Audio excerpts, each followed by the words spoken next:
आज हाजिर हूँ आपके लिए लेकर एक और बेहतरीन रिवेंज मूवी जिसका नाम है रिवेंज अ लव स्टोरी। ये मूवी रिलीज हुई थी 2010 में। मूवी एक कैप्शन के साथ शुरू होती है जिसमें बताया जाता है कि बुराई और अच्छाई की लड़ाई में जीत हमेशा बुराई की होती है, लेकिन जब जजमेंट का दिन आएगा नरक में कौन जाएगा। इसके बाद हम एक प्रेग्नेंट लेडी को ग्रोसरी शॉप पर शॉपिंग करते हुए देखते हैं। जैसे ही वो औरत घर पहुंचती है किसी को देख वो सन्न रह जाती है, जिसके बाद उसका हस्बैंड घर आता है और एक आदमी उस पर हमला कर देता है। हमला करने वाले आदमी का नाम था किट। उसके बाद हम ब्रिज पर कई सारे पुलिस वालों को नदी से कुछ निकालते हुए देखते हैं। नदी से जब बदबू उठी तब लोगों ने पुलिस को इन्फॉर्म किया। जेफ नाम का पुलिस ऑफिसर अपने 2 ऑफिसर्स के बारे में पूछता है जिनका नाम गोआई और तिंग जाए होता है। ऑफिसर बताता है कि गोआई अपनी वाइफ को पिक करने गया है और तिंग जाए अपना फोन पिक नहीं कर रहा। जिसके बाद जेफ उस बैग को खोलता है जो उन्हें नदी से मिला था और उस बैग के अंदर से उन्हें एक नवजात बच्चे का शव और तिंग जाए की आईडी मिलती है जो कि एक पुलिस वाला था। मतलब किट ने उसकी प्रेग्नेंट वाइफ को मारकर बच्चा इस बैग में डालकर नदी में फेंक दिया। तिंग जाए की बॉडी का अभी तक कुछ अता पता नहीं था और जब वो उसके घर की तलाशी लेते हैं वहां उन्हें उसकी वाइफ की लाश मिलती है जिसका पेट काट कर उसके बच्चे को निकाल दिया गया था और जिस बच्चे की बॉडी उस बैग के अंदर से मिली थी वो इसी औरत का और तिंग जाए का बेबी था। जल्द ही ये न्यूज़ मीडिया में फैल जाती है और पुलिस वाले अपने लापता ऑफिसर के लिए परेशान नजर आते हैं। उसके बाद हमें ग्वाई और उसकी प्रेग्नेंट वाइफ को दिखाया जाता है। ग्वाई जो जेफ के डिपार्टमेंट में ही काम करता है, तभी उसकी वाइफ किसी को देखकर सन्न रह जाती है और अगले ही पल हम उसकी वाइफ को भी ठीक वैसे ही मरा हुआ पाते हैं और उसके बगल में किट बैठा हुआ था। ग्वाई को भी किट ने जख्मी कर दिया होता है, लेकिन ग्वाई ने किट की नजरों से बचकर पुलिस को फोन मिला दिया था। पुलिस के पहुंचने पर उन्हें वहां ग्वाई की वाइफ की लाश मिलती है जिसका पेट काट कर उसके 7 महीने के बच्चे को निकाल दिया गया था। ग्वाई को भी गर्म पानी के टब के अंदर डुबा कर मार दिया गया था। इस तरह से 2 पुलिस वालों, उनकी प्रेग्नेंट वाइफ और उनके आजन्मे बच्चों के मर्डर से पुलिस डिपार्टमेंट में हड़कंप मच जाता है। उन्हें लगता है कि ये किसी सीरियल किलर का काम है और वो पूरे शहर में नाकाबंदी कर देती है। सभी व्हीकल्स की तलाशी लेने का ऑर्डर दिया जाता है। एक बस के अंदर हम किट को बैठा हुआ देखते हैं। जेफ जब वहां उस बस की तलाशी लेने के लिए रुकता है, किट बस से उतरकर भागने लगता है। जेफ की नज़र उस पर पड़ती है और वो उसे रुकने को कहता है, लेकिन किट तेजी से वहां से भागने लगता है। जेफ और उसकी टीम उसे पकड़ लेती है। उसे पुलिस स्टेशन पूछताछ के लिए लाया जाता है। किट कहता है कि उसने अपना बदला लिया है, जिसके बाद उसे बुरी तरह से टॉर्चर किया जाता है। हमें पता चलता है कि किट को इससे पहले भी पुलिस वालों ने किसी केस में फंसाया था। दूसरी तरफ हम एक और प्रेग्नेंट औरत को देखते हैं जो टीवी पर न्यूज़ देख रही थी। इस औरत का नाम विंग है। न्यूज़ में बताया जा रहा था कि प्रेग्नेंट औरतों के किलर को अरेस्ट कर लिया गया है और जल्द ही उस पर मर्डर चार्जेस लगाए जाएंगे। ये सब सुनने के बाद विंग एक फोटोग्राफ उठाती है जिसमें वो किट के साथ थी। मतलब वो किट को पहले से जानती है। वो उस फोटो को तुरंत आग से जला डालती है और फिर एक चाकू लेकर पुलिस का नंबर डायल करती है और फोन को जमीन पर गिरा देती है। जिसके बाद हम देखते हैं कि उसने अपने ही हाथों से अपना पेट काट कर बच्चा बाहर निकाल दिया है और फिर वो उस चाकू को भी नाली में गिरा देती है। कहानी फ्लैशबैक में जाती है और हम विंग को देखते हैं जो तब एक स्टूडेंट थी। विंग मेंटली इल है और अपनी दादी के साथ रहती है। उसके बाद हम किट को देखते हैं जो ग्रोसरी शॉप में काम करता था। विंग को देखते ही किट को उससे पहली नज़र का प्यार हो जाता है। किट अब डेली विंग को देखने उसके स्कूल जाने लगा। एक रात विंग की दादी उसे ढूंढ रही होती है। रात हो गई थी और विंग अभी तक घर नहीं पहुंची थी। ये बात जब किट को पता चली वो उसे ढूंढने निकल पड़ा और विंग उसे एक जगह बैठी हुई मिल जाती है। वो उसे साइकिल में बैठा कर वापस उसकी दादी के पास ले आता है। विंग अपनी दादी को बताती है कि वो रास्ता भूल गई थी। कुछ दिन यूं ही बीत जाते हैं और विंग कई दिनों से किट को नहीं दिखती। बाद में उसे पता चलता है कि विंग की दादी कई दिन पहले मर चुकी है और विंग उनकी डेड बॉडी के पास बैठी रहती थी। उसकी दादी की डेड बॉडी को एम्बुलेंस ले जाती है। कोई गार्जियन ना होने की वजह से विंग को वेलफेयर डिपार्टमेंट भेज दिया जाता है और जब पड़ोसी विंग को पागल कहते हैं, किट उन पर गुस्सा करता है।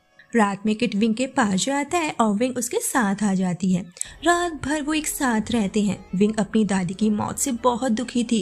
किट हमेशा उसके साथ रहने का वादा करता है। विंग वापस उस वेलफेयर डिपार्टमेंट में नहीं जाना चाहती थी।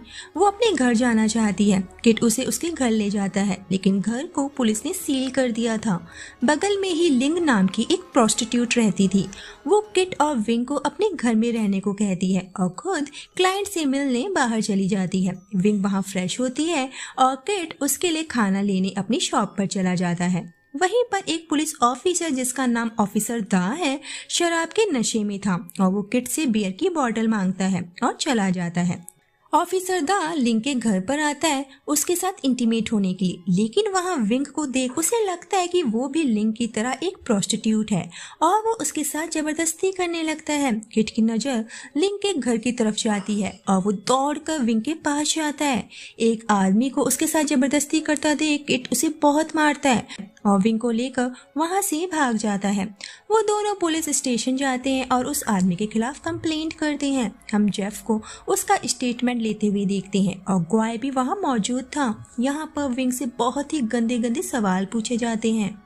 दूसरी तरफ किट से भी सवाल जवाब किए जा रहे थे। दोनों ही ये बताते हैं कि उस आदमी के हाथ पर स्टार का टैटू बना हुआ था। जेफ समझ जाता है कि वो उनके सीनियर दा की बात कर रहे हैं। तब तक दा भी वहां पहुंच चुका था।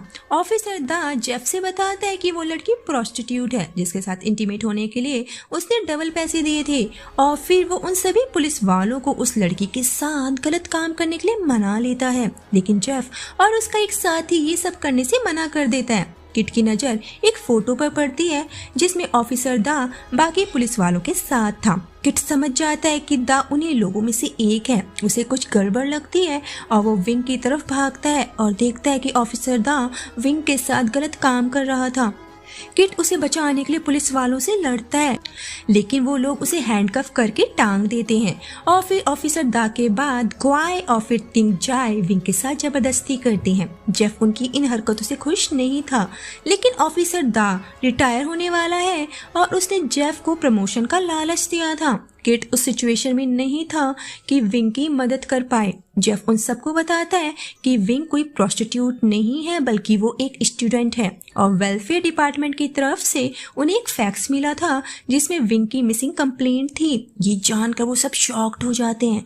उन्हें पता चलता है कि विंग मेंटली इल है और वो इस बात का फायदा उठा सकते हैं। वो जानते हैं कि विंग की बात का कोई यकीन नहीं करेगा, इसीलिए ऑफिसर दा विंग की किडनैपिंग और उसके साथ जबरदस्ती का सारा इल्जाम किट के ऊपर डाल देता है और सारे पुलिस ऑफिसर्स किट के खिलाफ गवाही देते हैं और किट को 6 महीने की सजा सुनाई जाती है। जेल में रहते हुए किट अपनी उंगलियों को रगड़ रगड़ कर फिंगरप्रिंट्स को मिटा देता है। 6 महीने बाद जब वो जेल से रिहा हो जाता है, विंग उसे लेने आती है। विंग प्रेग्नेंट है उन पुलिस वालों की वजह से। उसकी हालत देख किट को काफी दुख होता है। वो उसी के साथ रहने लगा था। वो उसे स्नोबॉल और उन दोनों की एक फोटो गिफ्ट करता है। कहानी प्रेजेंट में आती है और हमें पुलिस स्टेशन का सीन दिखाया जाता है। पुलिस कमिश्नर जेफ के पास आता है और उसे बताता है कि एक और प्रेग्नेंट औरत के ऊपर हमला हुआ है। वो विंग की बात कर रहे थे, जिसका मतलब ये था कि किट निर्दोष है और कातिल अभी भी बाहर घूम रहा था। ये सब विंग ने किट को बचाने के लिए किया होता है, लेकिन जेफ को यकीन है कि किट ही असली मुजरिम है, लेकिन उनके पास कोई सबूत नहीं था। इस केस को जेफ और उसकी टीम से छीन लिया जाता है और पुलिस कमिश्नर उन्हें 2 हफ्तों की छुट्टी लेने को कहता है। जेफ जानता है कि किट उनसे बदला लेने आया है। उधर किट विंग के पास हॉस्पिटल जाता है जिसे बचा लिया गया था। जेफ भी उसी हॉस्पिटल में पहुंच जाता है। किट विंग को एम्बुलेंस से लेकर निकल जाता है। जेफ भी उसे फॉलो करता है और एक पेट्रोल पंप के आगे जेफ का साथी उसे घेर लेता है। किट उस पुलिस वाले के ऊपर पेट्रोल छिड़क देता है और उसे शूट करते ही आग लग जाती है, जिस वजह से जलकर उस पुलिस वाले की मौत हो जाती है। किट खेतों की तरफ भागने लगता है क्योंकि जेफ उसका पीछा कर रहा था। जेफ उसे काफी मारता है, लेकिन मौका मिलते ही किट उसके सर पर लोहे के जाल से हमला करता है और इसी के साथ जेफ का चैप्टर हमेशा के लिए क्लोज हो जाता है। अगले सीन में हम ऑफिसर दा को देखते हैं जो उस एम्बुलेंस के पास है जिसमें विंग थी। वो किट को सामने लाने के लिए विंग के दोनों पैरों पर गोली चला देता है। किट जो खेतों में बेहोश पड़ा था, जब उसे होश आता है वो दा की तरफ बढ़ता है। दा उसे मारने के लिए उस पर गोलियां चलाता है और गोलियां खत्म होने पर दा उसे किस्मत के भरोसे मरने के लिए छोड़कर चला जाता है, ये कहते हुए कि अब हमारी लड़ाई खत्म हुई और अगर वो जिंदा बच गया तो दोबारा उसे मिलने जरूर आए। कहानी 5 साल आगे जाती है और हम देखते हैं कि दा अब एक मिनिस्टर बन चुका है और टीवी पर उसका इंटरव्यू चल रहा था जिसमें वो कहता है कि डिपार्टमेंट में रहते हुए उसने अपने साथियों को खो दिया, लेकिन वो सजा देने से ज्यादा माफ करने में यकीन करता है क्योंकि गॉड ने भी किट को माफ कर दिया है। उसके बाद हम किट को देखते हैं, वो जिंदा था। दा से मिलने वो एक स्कूल आता है जहां वो अब एक प्रिंसिपल है। दा अपने एक फेवरेट स्टूडेंट के साथ था। उसके बाद दा जब किट को देखता है वो उसके साथ अच्छे से पेश आता है, उसके लिए कॉफी बनाता है और पिछली बातें भूलने को कहता है। लेकिन दा के हाथ में बने टैटू को देख किट को गुस्सा आ जाता है और वो उसके हाथ पर गोली चला देता है। वो उस पर कई राउंड फायर करता है। गोलियों की आवाज सुनकर बच्चे भी अंदर आ गए थे। वही स्टूडेंट जो प्रिंसिपल का फेवरेट है प्रिंसिपल के पास आता है। अपने प्रिंसिपल को उस हालत में देख वो किट के ऊपर पेंसिल से हमला कर देता है और फिर सभी बच्चे किट को मारने लगते हैं। लास्ट में वो बच्चा किट को गन से शूट कर देता है। लेकिन मूवी के अंत में हमें दिखाया जाता है कि किट जिंदा है और विंग को हम व्हीलचेयर पर देखते हैं। दा ने जो उसे पैर में गोली मारी थी उसकी वजह से वो अब चल नहीं सकती। दोनों अभी भी साथ हैं और मूवी एक कैप्शन के साथ खत्म होती है जिसमें लिखा होता है कि माफी से बड़ा कोई रिवेंज नहीं।